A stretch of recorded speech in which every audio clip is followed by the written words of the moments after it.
All right, thanks for staying with us. And so let's get right to it. Joining us is our first guest, Olakunle Joshua, a special educationist with enviable qualifications in social work, social entrepreneurship, and public speaking from Qatari Institute, India. Our guest founded the Dreamland Foundation and Swing High, both focused on assisting young, blind, and deaf children and youth in Lagos. He's a skilled brailleist, a sign language trainer. Our guest has volunteered to train in various special schools. Welcome with us to the family now, Olakunle Joshua. You're welcome. Thank you. Good morning. Good to have you with us. Yeah, good to have you. I thought you would say your good morning in sign. Good morning.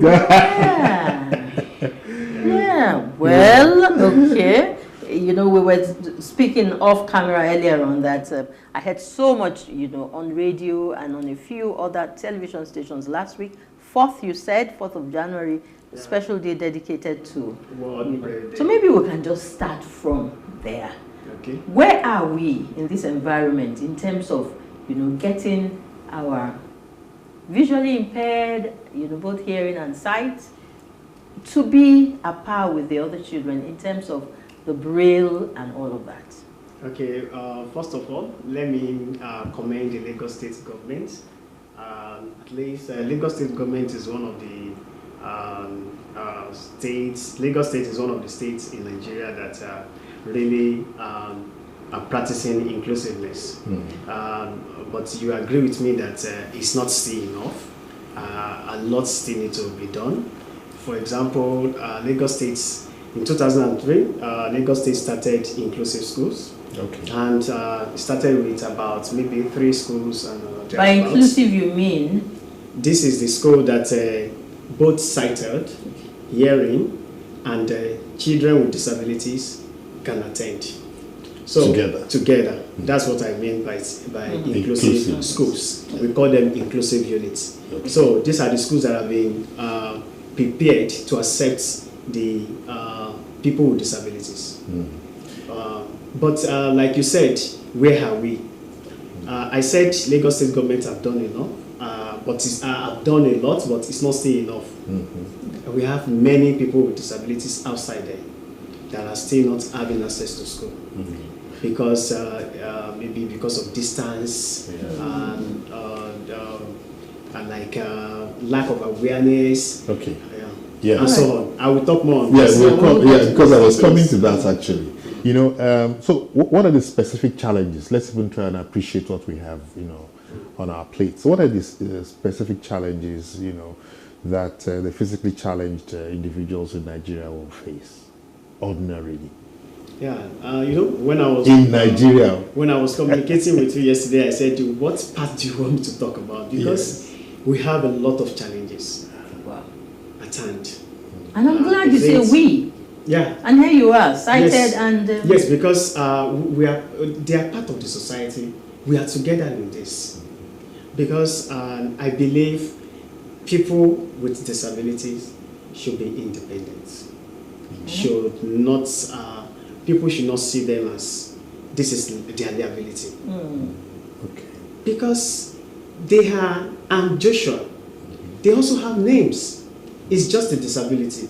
Maybe loss of sight or loss of hearing. So that shouldn't come first. Okay. Their names, their personalities come first. And that does not stop them from, you know, go to places, be successful. That is why I said we. Because what affects them affects us. Okay. So when it comes to, we have, education? We have challenges in education. We have challenges about a job. And for example, the blind people, the blind children start school very late. They start school very late. Why? They start school most of them start school at the age of 9, 7. Wow. Because most of the schools do not accept them. Because they thought it's so difficult to do so. You know, you see a blind child at the age of 7, he cannot even dress himself up, he cannot use toilets properly. And these are the fear of these schools. And with this, if a child starts school late the repercussion of this consequence of this is that they will graduate late. And they might graduate. I have many with me in the center that's above 22, 24, and they're still in junior secondary school. Wow. Boy. Wow. So in fact, some of them schools, some secondary school, we say we don't want to collect because we don't want to admit them because they are above the age. They can't be in the class with these children. We just please accept them. Yeah. Wow. So these are a lot of challenges. Is it our road? Can a blind person move freely very well? Even you that you're sighted, can you move freely on our roads? Our roads are rough. The gutters are there. Yes. Some of the gutters are not closed. They are opened. Yeah. Okay. So and so on and so forth. I think, and the intention is to get them, like you said, to live life like just any other human being, unassisted. Yes. At best, you know, that's where we are not getting it. So how has society, when you said it earlier on, and it struck me really, that when you see a blind man, the first thing you see is that this guy is blind, cannot see, and probably is incapacitated, is unable to function properly and to get to the best, of their dreams and all of that. And that's the perception. Yeah. That's our perception. So how has society, this perception, how has it evolved over the year? Are we better off now, because of inclusiveness, because of awareness and all of it? Is this perception better? Yeah, when we talk about perception is also very broad to talk about. I remember when I was looking for a place to start my organization, and many landlords rejected us. Why? Because we don't have money to establish big. We just want to start small and accommodate these children so that they can go to school. Yeah. And they were like, my grandma said, please, don't accept them because they are contagious. People still believe out there that visually impaired blindness is contagious, deafness is contagious. No way. And it's not only in Nigeria anyway. When I was in India, I remember one of the participants is mobility impaired. He's on a wheelchair, and he said one day he was at a mall, and when he wanted to buy something, somebody just walked up to her and said, "Please take," and give her 20 rupees, thinking that because she's on a wheelchair, she's a beggar. She must be poor, huh? So on the road, when the visually impaired people are going on the road, even when they approach people to assist them, you will hear, no, I don't have anything for you today. And it may not just be money. And it's not money, it's just assistance to cross the road. What about the deaf children? Deaf children will be going on the road. People will be, instead of, talk to them, interact with them, the next thing you say is to give them money. Give them 10 naira, 50 naira. So perception is is still very. What about our schools? How many private schools do we have in Lagos State? How many private schools accept these children? How many private schools? Okay, we're talking about schools now. Let's even look a little deeper into that. Or how do you think we can enhance educational opportunities for the physically challenged? Ensuring equal access to quality education. What do you think we should do? If you are to start, I think we can start from training our teachers, both in the institution and a kind of crash courses. For example, in the curriculum in this colleges of education, special education should be made compulsory for all the teachers. It's not necessarily, we don't need to go deeper. We don't necessarily need to go deeper. We can, for example, Braille has A to Z. Okay. You can learn how to, our children, and now they can type, they can use typewriter, they can use computer, they can use handsets. Okay. So teachers can learn how to operate all this and include them in any schools. Yeah. We don't even need to have this inclusive unit, this inclusive special teachers or no special teachers. Yeah. For example, sign language. We can learn elementary part of sign language, ABC. from there you will develop. The more you communicate with the deaf, the more you develop and you grow in signing and interacting with them. So that is one. What about what about the teachers that are already on service, that are in schools? We can create a kind of a crash courses for them, like learning how to sign, how to read Braille, how to, by the time in a session we have 3 terms. By the time this training, is coming every term, even if it is a week, then we start to be including these children in our schools. Wow. I know in Lagos, because when he was introducing you, he says you function in Lagos. Yes. And something inside of me said, why? They are visually impaired and partially sighted children and young adults all over Nigeria. Do we have people doing what you're doing that you interact with, so to speak, replicated in other parts of this country? And, he talked about education now. When you answer that question, I will look at the next area, because I'm talking about employment, gainful employment, to enable them also thrive. So do we have people doing the kind of things that you do as a private person, trying to help this special group of persons across Nigeria? Yes, of course. We have many organizations that are assisting, that are establishing this kind of organization to assist people with disabilities. Not only in Lagos State, we have them across the state, the country. But the challenge is that it's not still enough. It's not still enough.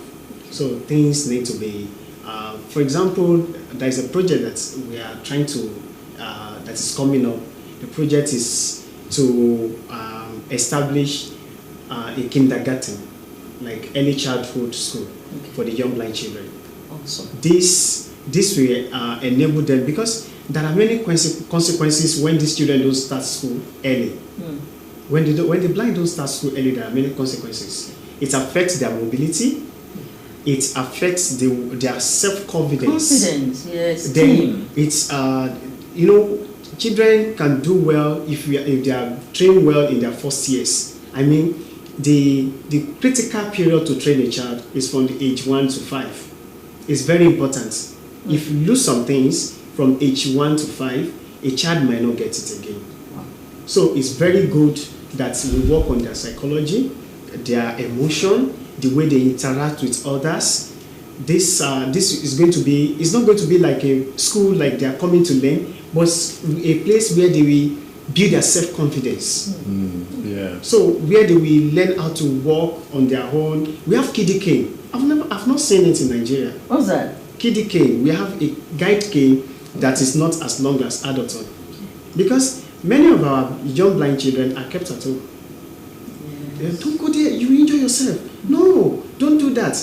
No schools. I met a boy when I was doing a community service. This boy, as I was doing community service in that area, a man had been seeing me coming around and just came to me and said, please come, I have a boy, my neighbor, and he has always been kept alone in the room. Please come and have a look. I got there and I saw the boy just seated at the corner of the house. The mother has already put food. When I interacted with the mother, that was long ago, it was around 2009. When I interacted with the mother said, yeah, there's nothing I could do. I need to fend for the family. I tried to put this boy in school, but they said he was too young. So he had to be kept all alone in the house. The mother would prepare everything, thinking that yes. I met another one recently. The mother died. It was only the father. The father had to go to Alaba to fend for the family. And this boy, at the age of 5, was able to switch on and operate a pumping machine.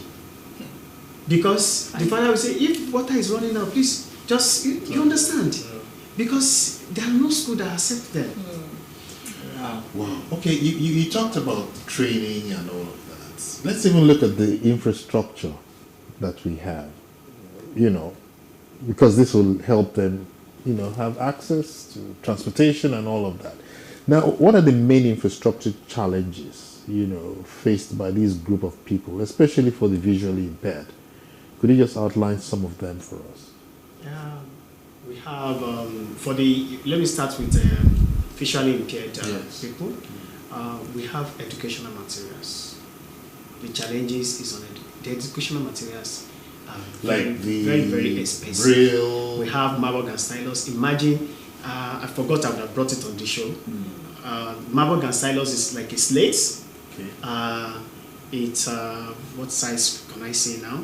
It's like this size, and a slate of plastic, and it goes for about 12,000. 12,000. With just a needle to punch it. That's Marburg and stylus. Okay.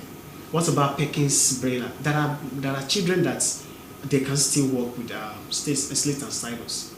They can work with that machine. Okay. But the machine goes about 400,000. Wow. It's not even as big as typewriter. It's just a small machine. What about their advanced technology devices? The one that a friend of mine bought recently, bought it at 900,000 naira.